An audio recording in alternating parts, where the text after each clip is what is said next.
You're watching HuffPost Live. I'm Caitlin Becker. Cookie Johnson, wife of NBA great Magic Johnson, is not your average basketball wife.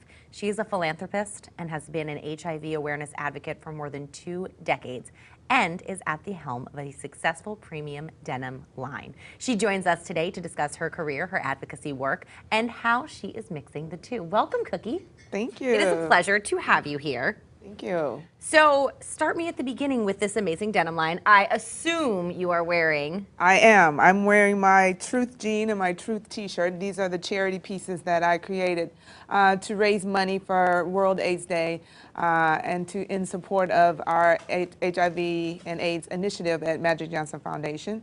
Part of the proceeds will go to the Magic Johnson Foundation where we support awareness and education. We focus on educating the people because there are still stigmas out there about the disease. It's also important for people to understand how you get the disease. And so our focus at our foundation is on education and prevention. So how are you working with the education? Because you mentioned these stigmas. Can you sort of walk me through some of those? Well, for educating the people, my husband and I, we go out and we speak in a lot of different places. We speak at high schools, we speak at different organizations, but we also partner with HIV and AIDS organizations where they train people and talk to people, and we do testing units. We sponsor testing units to go out into the community to get people tested. So educating people to let them know how important it is to get tested. Also, understanding how you get the disease, like through sexual activity or through, intravenous needles, and there are several different ways you can get it, but it's just very important that you understand how you get it, and also understand how important it is to be tested. If you're tested, early detection saves lives. A lot of people can have the HIV virus in their body for 10 years and not know it. And that's why it's so important to get tested, because the earlier you get tested, and if you test positive, the earlier you get on the medication, the longer you live, and live a healthy life with the medications that are out there. What you're saying sounds so logical. Early detection, get tested. There is such a, and you mentioned the stigma earlier, there's such a fear factor that goes into getting tested and avoiding being tested. People are afraid because once that test comes back positive, then you have to live with it. But as someone who has lived, with a loved one who has been HIV positive for such a long time, how do you deal with that fear factor, and what do you say to people who say they're too scared to get tested? I say, treat it just like you do with, your annual physical. Make it part of your annual physical every year. So when you go in to get your annual physical, you get a test for diabetes, right? You get tested for high blood pressure, because that's just part of your regular regimen. You don't get tested for those things because you think you have it. You get tested because it's part of your regular annual physical. Well, just add HIV testing to that annual physical. You're not getting tested because you're worried that you have the disease. You're just being the extra careful and making sure you're healthy. It's just part of your healthy regimen. And I think if people think of it that way, they won't be as afraid.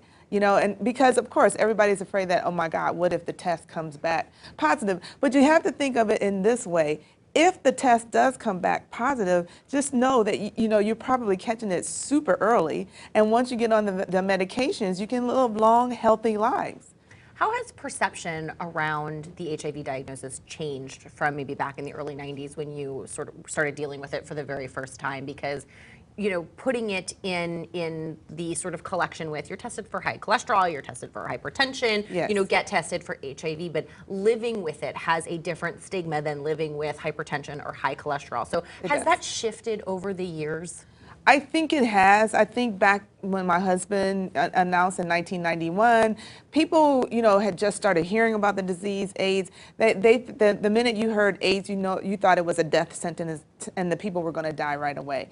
But once you educated yourself, you found out that, wait a minute, there are some medications out there that you can get on the medication and that can help you live, long lives.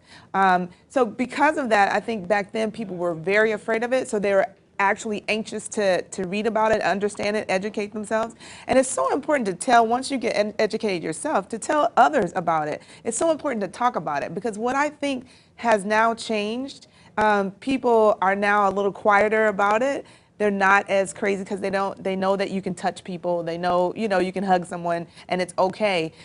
So there's a whole new generation out there, the young people, who are not afraid of it anymore. And they don't listen. They think that they're invincible and that nothing's going to happen to them, and they can just do whatever they want and nothing's going to happen to them, because they weren't around when that big fear factor happened back in 1991, when people were dying, at alarming rates. That's so far removed from them now. And I think, so it's good that the medications came out and saving lives, but it's also in a way bad, because now the people aren't afraid of it. And so they're not doing what they need to do, which is another reason why education is so important. And that's why it's important that we talk to our young people in the high schools and educate them about, listen, you still can get this disease and you can get it, from anyone. It's so important to get tested, know your status, share your status with your partner. It's so important to do that, and then talk about it with your friends. So people, not your status, but I mean, just talk about the disease and educate your friends about the disease. So we can tear down some of these stigmas, because there are still people out there who still hear about somebody who has HIV and go, oh my God. There's still those people. When you don't understand, I mean, these people are dealing with the disease just like everyone else, and you can't catch it, by hugging someone and kissing someone. I have a friend who's HIV positive that I found out, after being friends with him for a few years. And it was just one of those, okay, okay, Right. you're living with it, and there you go, as long as you're taking care of yourself. Then. Right. But when, I didn't have any type of sexual relationship with that friend. And that's when, you had mentioned sharing your status with your partner. And I can see part of what you're doing with AIDS awareness is wearing your truth shirt. I have, the website up. It was Truth and It's Hope. And right. How difficult is that to embrace that truth and have that hope when you have to share a diagnosis like that with a partner? I mean, you were on the other side of it. What was it like for you? Well, back then it was different. Back then, like I said, when someone found that out, that it was like a death sentence. No, you didn't know too many people that had the disease and didn't die from the disease. So, so back then, there was a lot of fear. I was scared to death. But the more I found out about the disease, the more I understood the disease, then the fear went away, because I understood, what you have to do to protect yourself. And that's so important, that we use our protection, and that's why I call the shirt, the t-shirt and the jean, the truth, because it's like knowing the truth, which is educating yourself. Once you know the truth, share the truth, by telling your status to your partner and vice versa, and sharing the education of the disease to everyone you know. And then to me, the ultimate truth is that this disease is totally preventable if we all use precautions and if we practice prevention. It's so interesting when you lay it out in those terms, and you can say, okay, this doesn't have to be an epidemic. This doesn't have to be as bad as it is. People don't have to get this. They don't. But when we talk about things like protection and prevention, particularly to our kids, we seem to gloss over it. It's this will protect you from HIV, AIDS, and other sexually transmitted diseases, and pregnancy. It's always end pregnancy seems to be the big one, that when you're educating, when parents are educating their children, or when schools are educating children, pregnancy seems to be like the worst thing that could possibly happen. But they gloss over these medical things that can go so wrong. How important is it for parents to talk to their kids? I mean, you have a son. Yes. And obviously with Magic's diagnosis, that is something that you had to talk about with your son growing up. But how important should it be for parents to educate their children on practicing safe sex? It's so important. It's so important. Number one reason right now, like I said, because these young people don't understand. They don't think that anything can happen to them. There's a whole generation of know-it-alls out there. They think that they can look at that computer and find out anything they need to know, and that means that they're fine. But it's so important that parents talk to the children. And I mean, you don't talk to them so early where they can't understand, but we have to realize that children are having sex a lot younger these days than way back in the day. So you have to really think about it. Talk to your educators at school and find out when do they talk to the children at school about it. and then back that talk up with them with all the questions. It's so important to talk about HIV. Don't, skim over it. It's very important. I think it's important that they know. I think it's important to not just scare them, but let them know the facts, so that maybe then they will practice, use protection and use prevention. What is the reality of living with it these days? I mean, you've been living in this sort of lifestyle. You've been an advocate for HIV and AIDS prevention for years and years and years. What are some of the problems or the hurdles that people have to jump over when they've been diagnosed, or if they're living with someone who has been diagnosed, like a loved one? What are things people don't expect you're afraid to ask? It really isn't it really isn't all that. It's very, very normal. I think for us, we try to make sure we have a very normal life, and we do. I think the biggest thing is to try not to keep everything such a secret. Be open and talk about things with your family and with your mate and anyone else. And if you're open, then that makes sure that then other people around you are more open with it. And then the hardest part is just making sure they take their medications. So you have to stay on them about taking their medications, just like, taking your high blood pressure pills or any other medications, or any other disease that people have. And then you have to use protection. But, that's not out of the ordinary either, really. I mean, it's just part of, your everyday relationship, I guess. You have a very unique perspective on this because you're living this on a very public platform.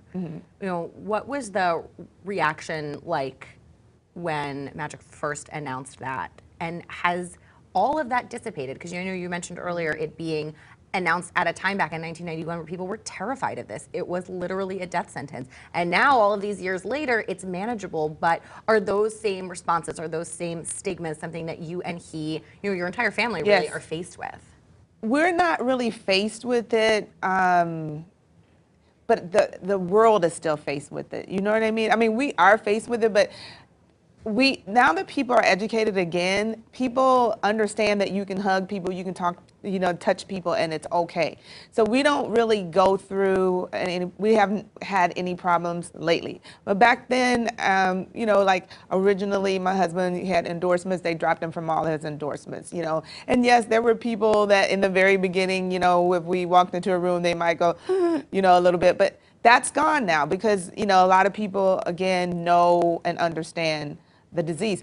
But what we need to do and what we have to do is there's still a lot of people out there that still react to people with that disease. And especially like gay people, they still treat gay people differently, and anyone, there's still that mentality out there, and we have to break those stigmas down, which is another reason why our foundation focuses on education and, and awareness and prevention. Because it's really sad how, like for churches and different things like that, when the churches are the places where people should be able to go when they need help.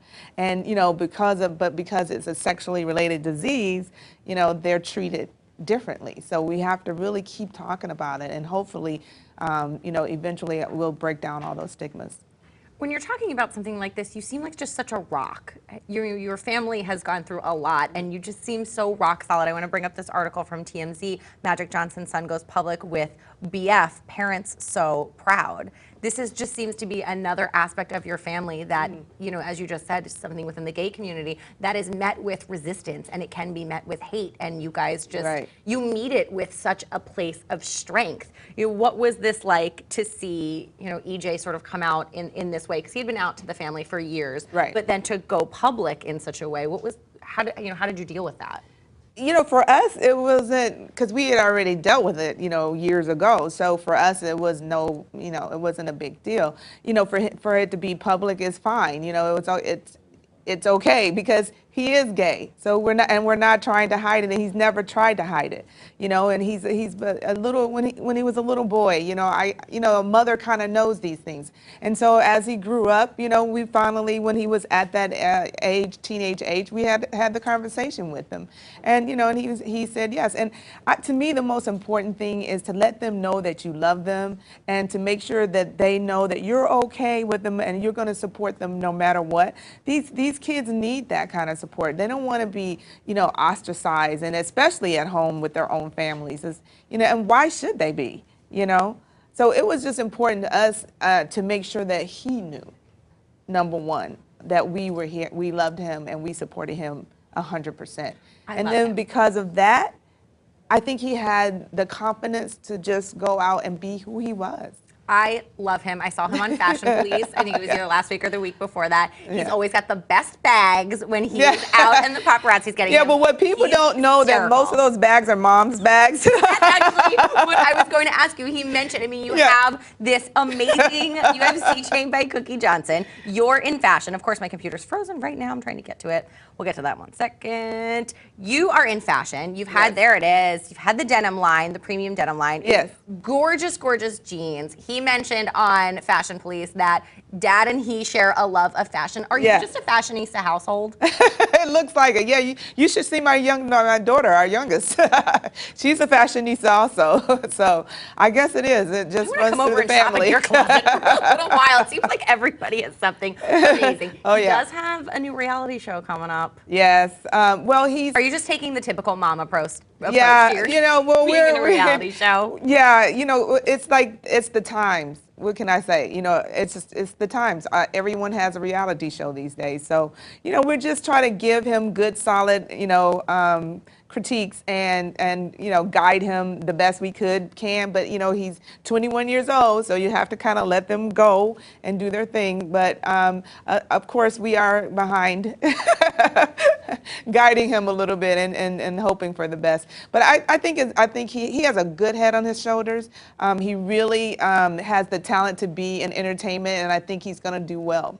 I think he's a riot, and I'm thrilled that he has a platform to entertain me on, because I love that. Cookie, thank you so much for stopping by. All of the information for Cookie's denim line, CJ, is below in our resource well as all of the advocacy work that she is doing. So please check that out, get involved, and talk about it. Yes, that's right. Absolutely. Thank you so much for joining us, and stick around. There's more HuffPost Live coming up.